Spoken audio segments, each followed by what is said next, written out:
How do you know when you are ready for coaching or if therapy is the best option for you?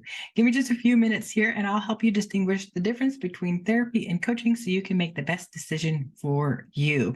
Drop me a line below and I will shoot you my checklist so you can see where you're at and if therapy or coaching is right for you.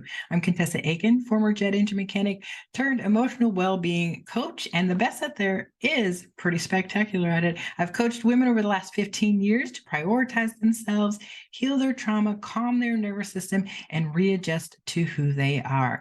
In this video, let's talk about the difference between therapy and coaching and what is right for you. Let me get out my handy dandy whiteboard here, and I've got a fun scale for you. It's really easy. It's really simple. So here we go. Therapy, on the side of therapy, let's see them go over here. On this side is therapy. Oh, look, it's all backwards. Sorry about that. Guess you're going to have to read backwards today. So on this side, we have therapy, and this is the place where you need more mental health diagnosis and support. So think about things like bipolar, OCD, addiction, severe depression, severe anxiety. That's the kind of stuff you want to go ahead and seek out therapy on.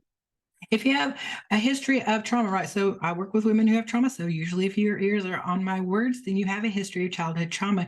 If you have some unresolved psychological issues that you have not yet worked through as a result of that trauma, then therapy is going to be the best option for you.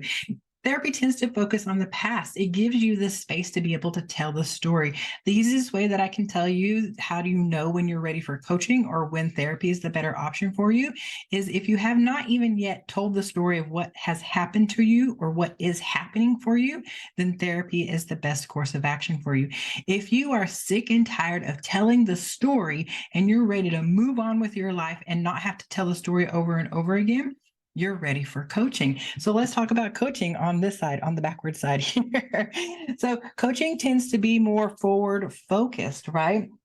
It gives you insights into your patterns, into your behaviors. A lot of what I do is give my clients insights into their language patterns. Oftentimes, when we have survived trauma, we have language patterns that put us in a certain state of mind, like feeling small or feeling unlovable or not good enough or like we're still the victim. And it really is just about changing your language. Coaching gives you insights into your patterns, not only language, but in how you act and how you feel. Oftentimes, when you think and feel and behave in a certain way today, you'll repeat 80% of that tomorrow and then the next day. So coaching helps to give you insights on what those patterns are so you can do something about them.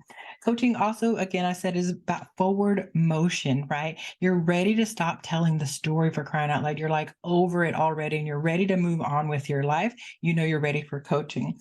And coaching, really think about it, is like skill building, if you will, building your skill of coping, of being able to get triggered and come back more easily, building the skill of learning how to change your language, how to manage your emotions, how to be in charge of your behaviors, right? Coaching is about moving forward. And so it's about building the skills so that you can move forward.